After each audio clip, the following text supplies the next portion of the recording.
Mayor పీఠంపై తనను తాను చూసుకోవాలనుకున్న ఆ నాయకుడి కోరిక తీరింది.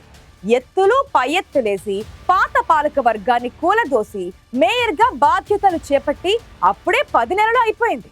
తొలి చివరి బడ్జెట్ కూడా ప్రవేశపెట్టిన ఘనత ఆయనకే దక్కింది. మరో నెల రోజుల్లో పాలక వర్గానికి కాలం తీరిపోతోంది.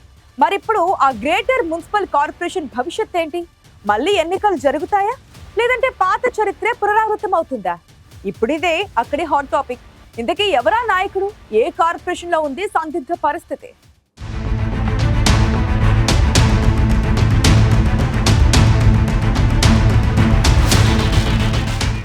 గ్రేటర్ విశాఖ మున్సిపల్ కార్పొరేషన్ రాష్ట్రంలో అధిక ఆదాయం వచ్చే కార్పొరేషన్. 98 వార్డులున్న ఈ కార్పొరేషన్ను 2021 మార్చి 10న జరిగిన ఎన్నికల్లో వైసీపీ మెజారిటీ సీట్లు గెలిచింది. వైసీపీ నుంచి 58 మంది, టీడీపీ నుంచి 30 మంది గెలుపొందారు. జనసేన నుంచి 3, బీజేపీ నుంచి 1 కార్పొరేటర్లుగా గెలిచారు. వామపక్షాల నుంచి 2, 4 ఇండిపెండెంట్లుగా విజయం సాధించారు. అప్పట్లో రాష్ట్రంలో అధికారంలో ఉన్న వైసీపీ ప్రభుత్వం గ్రేటర్ విశాఖ మేయర్గా బీసీ మహిళను ఎంపిక చేసింది.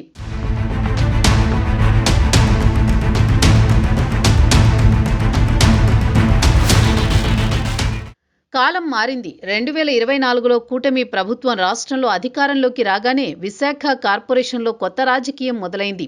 అధికార మార్పు కోసం చకచకా పావులు కదిపారు టీడీపీ నేతలు. ఎత్తులు, జిమ్మిక్కులు, ప్రలోభాలు ఇలా అన్ని మార్గాల్లో వైసీపీ కార్పొరేటర్లకు ఎరవేసి తమ వైపు తిప్పుకునే పనిలో విజయం సాధించింది టీడీపీ. ఈ పరిణామాలతో తీవ్ర ఉత్కంఠ మధ్య గత ఏడాది ఏప్రిల్ 28న విశాఖ కార్పొరేషన్ అధికార పీఠం మారిపోయింది. TDP corporator Peela Srinivasarao mayor పీఠంపై కూర్చుని తన చిరకాల వాంఛ నెరవేర్చుకున్నారు.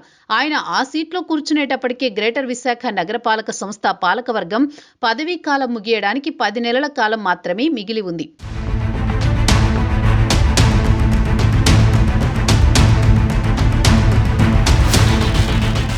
అనుకున్నది అనుకున్నట్లుగా జరిగినా అక్కడి నుంచి కొత్త మేయర్ పీలా శ్రీనివాసరావుకి సవాళ్లు మొదలయ్యాయి. మేయర్పై స్వపక్షంలోనే విమర్శలు వెల్లువెత్తాయి. సొంత నియోజకవర్గం పెందుర్తిలో పార్టీ ప్రోటోకాల్ వ్యవహారం కూడా వివాదంగా మారింది. మేయర్ వంటెద్దు పోకడ పోతున్నారంటూ కూటమి నేతలు అసంతృప్తి చెందారు. మరోపక్క ఇటీవల జీవీఎంసీ కౌన్సిల్ సమావేశంలో గీతం యూనివర్సిటీకి భూముల కేటాయింపు పాప భారాన్ని మొత్తం మేయర్ పీలా శ్రీనివాసరావే మోయాల్సి వచ్చిందట. వైసీపీ నిరసనల మధ్య చర్చ లేకుండా 15 అంశాలకు సంబంధించి అంతా ఆమోదించినట్లు స్వయంగా మేయర్ ప్రకటించడంపై ప్రతిపక్షాలు తీవ్ర ఆగ్రహం వ్యక్తం చేశాయి. 3 రోజుల క్రితం నిర్వహించిన బడ్జెట్ సమావేశంలో సైతం మిత్రపక్ష బీజేపీ ఎమ్మెల్యే విష్ణుకుమార్ రాజు కౌన్సిల్లో బహిరంగంగా మేయర్ తీరుపై అసహనం వ్యక్తం చేశారు. తన నియోజకవర్గానికి బడ్జెట్ కేటాయింపులు సరిగా చేయలేదని విష్ణు అసహనం చెందారు. మేయర్గా పదవీ బాధ్యతలు చేపట్టినప్పటి నుంచి పీలా శ్రీనివాసరావుకు ఏవో ఒక సవాళ్లు ఎదురవుతూనే ఉన్నాయి. పీలా శ్రీనివాసరావు అధ్యక్షతన 3 రోజుల క్రితం ప్రవేశపెట్టిన బడ్జెట్ మేయర్కి చివరిది, మొదటిది కావడం విశేషం.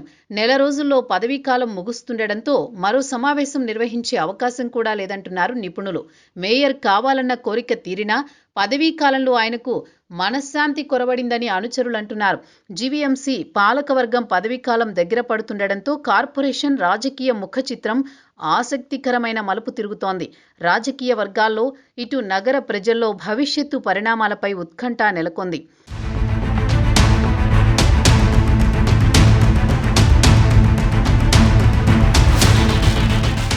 మార్చి 18వ తేదీతో ప్రస్తుత పాలకవర్గం పదవీకాలం అధికారికంగా ముగిసిపోనుంది.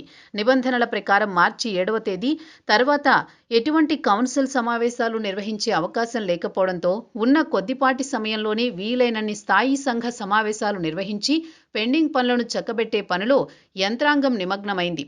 విశాఖ నగర చరిత్రను పరిశీలిస్తే మళ్లీ పాత రోజులే పునరావృతమవుతాయా అన్న సందేహాలొస్తున్నాయి. 2012 ఫిబ్రవరి 27 నుంచి సుమారు 8 ఏళ్ల పాటు జీవీఎంసీకి ఎన్నికలు నిర్వహించలేదు. అప్పట్లో తెలుగుదేశం పార్టీ అధికారంలో ఉండగా సుదీర్ఘ కాలం పాటు అధికారుల పాలనే కొనసాగింది.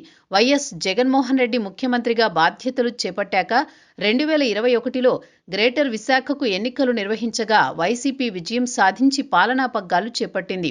ఇప్పుడు మళ్లీ రాష్ట్రంలో చంద్రబాబు ప్రభుత్వం అధికారంలోకి రావడంతో గతంలోలాగే మళ్లీ అధికారుల పాలన మొదలవుతుందా అన్న చర్చ జోరుగా సాగుతోంది. ప్రస్తుత పరిస్థితులను గమనిస్తే ఇప్పట్లో ఎన్నికలు వచ్చే సూచనలు కనిపించడం లేదంటున్నారు రాజకీయ విశ్లేషకులు. పాలకవర్గ పదవీ కాలం ముగియగానే సహజంగానే జీవీఎంసీ అధికారుల పాలనలోకి వెళుతుంది. ఇదే తరుణంలో భీమిలి ఎమ్మెల్యే గంటా శ్రీనివాసరావు కీలక ప్రతిపాదనను ప్రభుత్వం ముందు ఉంచారు. తన నియోజకవర్గ పరిధిలోని 64 పంచాయతీలను జీవీఎంసీలో విలీనం చేయాలని కోరుతూ ఆయన ప్రభుత్వానికి లేఖ రాశారు. విశాఖ నుంచి భోగాపురం విమానాశ్రయం వరకు సాఫీగా రాకపోకలు సాగడానికి భీమిలి పరిధిలో ప్రతిపాదించిన 7 కీలక మాస్టర్ ప్లాన్ రహదారుల నిర్మాణానికి ఈ విలీనం ఎంతో అవసరమని ఆయన వాదిస్తున్నారట. ఒకవేళ ప్రభుత్వం ఈ విలీన ప్రక్రియను చేపడితే అది పూర్తయ్యేదాకా ఎన్నికలు నిర్వహించే అవకాశం ఉండదు. కాబట్టి మరోసారి సుదీర్ఘకాలం పాటు నగర పాలన అధికారుల చేతుల్లోనే ఉండే అవకాశం కనిపిస్తోంది.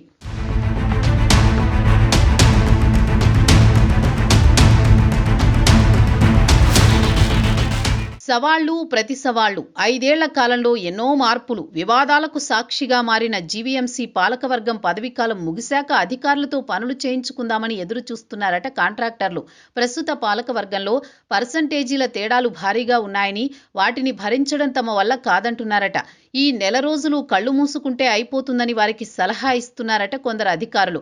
ఇలా అటు అధికారులు ఇటు రాజకీయ నాయకులు ఎవరి పాత్రలు వారు పోషిస్తూ ఉండడంతో జీవీఎంసీ భవిష్యత్తుపై ఉత్కంఠ పెరుగుతోంది. పాలకవర్గం ముగిసిన నేపథ్యంలో మళ్లీ ఎన్నికలు జరుగుతాయా, లేదంటే గతంలో మాదిరిగానే ప్రత్యేక అధికారుల పాలన నడుస్తుందా అన్న చర్చ నడుస్తోంది. పీలా శ్రీనివాసరావు 10 నెలల మేయర్గా మిగిలిపోతారో లేదంటే మరో అవకాశం దక్కించుకుంటారో చూడాలి మరి.